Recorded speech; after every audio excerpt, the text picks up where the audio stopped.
Between the dates of November 12th, 2019 and December 16th, 2019, former Fairfax County Police Officer John Grimes is alleged to have engaged in sexual misconduct with a minor in the Fairfax County Police Public Safety Cadet program over whom he maintained a supervisory relationship. Upon reviewing the investigation of this matter, I determined that it was appropriate to charge Mr. Grimes with 3 counts of custodial indecent liberties, a Class 6 felony, and yesterday a grand jury agreed with me. Therefore, today I'm announcing the indictment of John Grimes on these charges. Mr. Grimes faces up to 15 years in prison and would be required to register as a sex offender if convicted. Crimes of a sexual nature against minors are some of the most heinous crimes. And whenever we see these crimes, I can't help but think of my daughter and how painful it would be if she were a victim of these types of crimes. So my heart does go out to the victim and her family. You know, and making that even more painful is the fact when these crimes are committed by individuals who are in a position of trust and authority, people who have sworn to protect and serve these individuals. And I think it's important to the people of Fairfax County for them to know that their Commonwealth's attorney takes these types of crimes, crimes of a sexual nature against children, very, very seriously. They're a top priority for us. And also they should take comfort in the fact that we recognize in the criminal justice system that no one is above the law. And my job as Commonwealth's attorney is to hold people accountable, and that includes whether or not someone wears a badge. It's a job that I've never hesitated to do, and I will never hesitate to do in the future. And the people of the county should also feel very fortunate that they have a police leadership that feels the same way, that takes these crimes seriously and recognizes that no one is above the law. And to that end, I want to thank Chief Davis, Major Ed O'Carroll, and the team at Major Crimes for taking this very, very seriously and for doing a very thorough investigation and getting us the information that we need that leads to this indictment today so that we can go out and fight for justice. Chief Davis. Good morning, and thank you, Mr. Descano. 99.9%. 99.9% is the percentage of past, present, and future Fairfax County police officers who will never be the subject of a criminal indictment. Our police officers work hard to build and maintain trust within our community every day. I have no tolerance for police officers who abuse that sacred trust. John Grimes spent 3.5 years as a Fairfax County police officer. Yesterday, this former police officer was charged, as Mr. Descano said, with 3 counts of taking indecent liberties with a minor by a person in a custodial or supervisory relationship. These felony counts stem from incidents that took place in 2019 and victimized one of our public safety cadets. Public safety cadets are between 14 and 21 years old and have an interest in a career as a police officer. Our department was notified of Grimes's criminal misconduct on December 13th, 2019. His crimes were revealed as he was applying for a job as a special agent with the FBI. Our Internal Affairs Bureau immediately acted and relieved Grimes of duty and began their criminal investigation. He was relieved of all police powers. I will call, as I've said before, balls and strikes, and I'll ensure that I and we hold all of us accountable.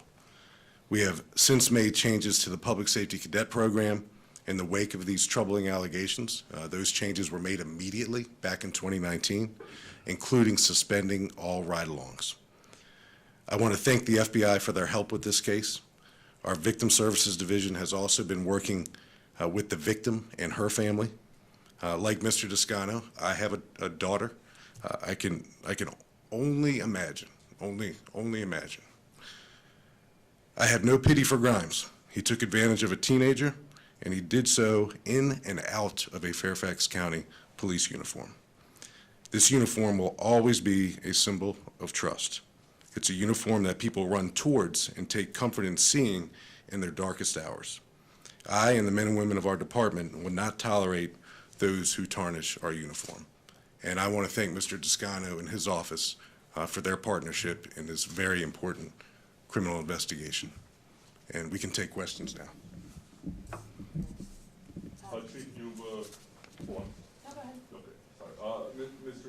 Descano, the chief said that the actions were taken back in 2019. Can you shed a little light on why the indictment is happening now rather than back in 2019? That's a great question, Neil, and, without getting too far into the weeds, and getting into specifics, because obviously I'm limited by what I can say, there are a number of things that happen in these types of investigations that necessarily mean that they do take time, and that these types of crimes tend to be ones that that may not reach a conclusion as quickly as possible. What I can tell you is that when, in working with the Major Crimes Bureau, that they moved with alacrity, and that we moved to make a decision as quickly as possible when we had the facts and the evidence that was necessary for us to get an indictment and to be successful at trial. Question for you, Chief Davis, Jess Arnold with WUSA 9. You mentioned the victim and her family, so she's a female, you're saying. Do you have an age that she was? At the time when she was a victim of these crimes in 2019, Jess, she was 16 years old. Okay. And, you said that this program is supposed to encourage people who want to get into policing, so I'm sure, this has had an effect on that desire. I mean, have you talked to her family about that? Do you have a message to them about, someone who showed an interest in this profession? Yeah, how ironic that this program is intended to do one thing, and in fact, she's victimized. But I can tell you this, right now we have 90 public safety cadets in the program. It's a great program. In spite of this, it is a great program. We have 90 public safety cadets. They tend to be younger. We have 10 police cadets. Police cadets are actually part-time and they're paid. They're between the ages of 18, 19, and 20. So you really, as you travel through this program, you start as a public safety cadet, and you can start as young as 14.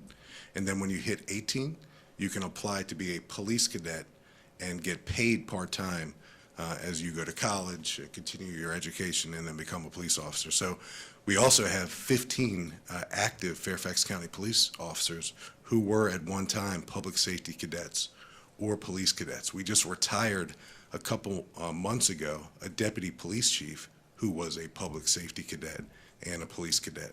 It's a shame what Grimes did, because it brings a negative attention to a great local and regional program.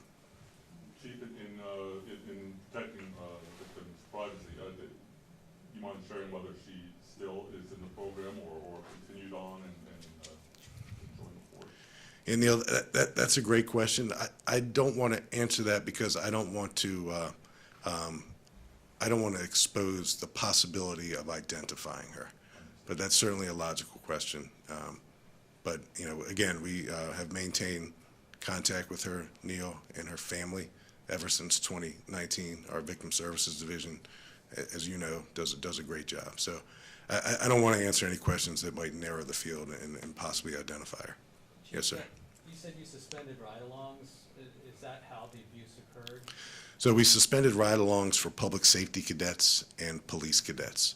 So her relationship with our police officer, with Grimes, began when Grimes was affording her ride-alongs. And under the previous guidelines, public safety cadets were allowed to participate in ride-alongs. We suspended that ride-along program back in 2019. If and when we decide to start it again in the future, we'll make sure that there are some safeguards built into it so this never, ever happens again. Was it after that, the incident with the same year? Was it after the incident or before the incident? So the indictment speaks specifically about a particular time frame in 2019. I'm sorry, the suspension of the ride-along, did that happen after the incident or did that happen before? That happened when we were made aware of the crimes. So once we were made aware, after the crimes had taken place, we stopped the ride-alongs. Thank you. How are you, Tom Rousing with Channel 7, when you said the FBI, it came to light after he applied to the FBI, was that the extensive background check the FBI does, or how did that come to light because he applied to the FBI? Well, like any law enforcement organization, local, state, or federal, there's a process to become law enforcement, and at some point during their background investigation, They became aware that Grimes, who was also their special agent applicant, may have had an inappropriate relationship, a criminally inappropriate relationship with a minor.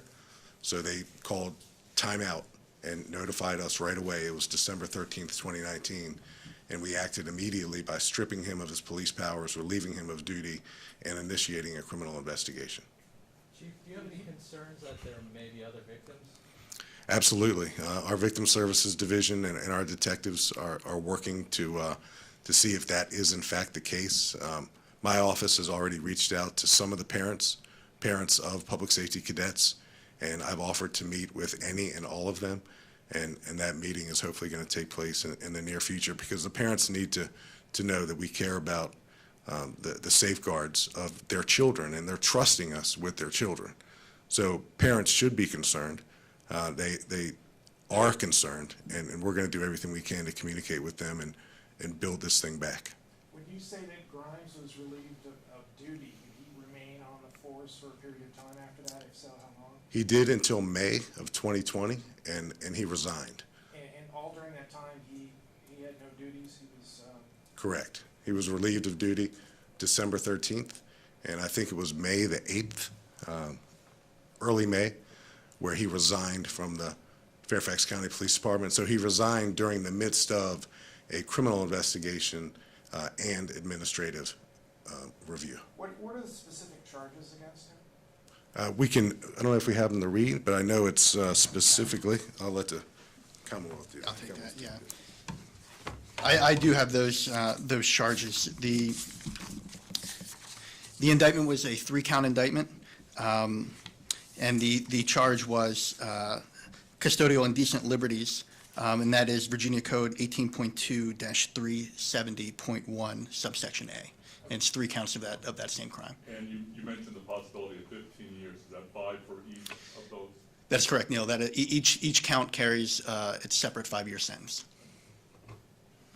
Chief Davis, you had mentioned that you're making some changes after this. You mentioned the ride-alongs. Curious about the process before all this to select the officers who would be leading this program, and if that's part of the changes that you've made after it. Absolutely. Well, the ride-along piece of the public safety cadet program and police cadet program stopped back in December of 2019. The parameters surrounding ride-alongs weren't strict enough. And if and when, and it's an if right now, if and when we restore ride-along opportunities to public safety cadets and police cadets, we will build in safeguards. We will identify specific police officers that we know are the best ones to afford these kids, these young people, ride-along opportunities. So all of that will be reviewed. But as you talk to the 15 Fairfax County police officers who are here now, wearing this uniform and this badge and doing it every day, they will tell you, and they've told us, that some of their greatest experiences when they were in the public safety cadet program were ride-alongs, because they get to see, touch, hear, feel. They get a taste for it. So it's a shame that Grimes did something that not only discredited the profession, but this badge, this uniform. And now we got to pick up the pieces and put it back together, because the public safety cadet program is a world-class program. It really, really is. And we're committed to seeing it through and making it better.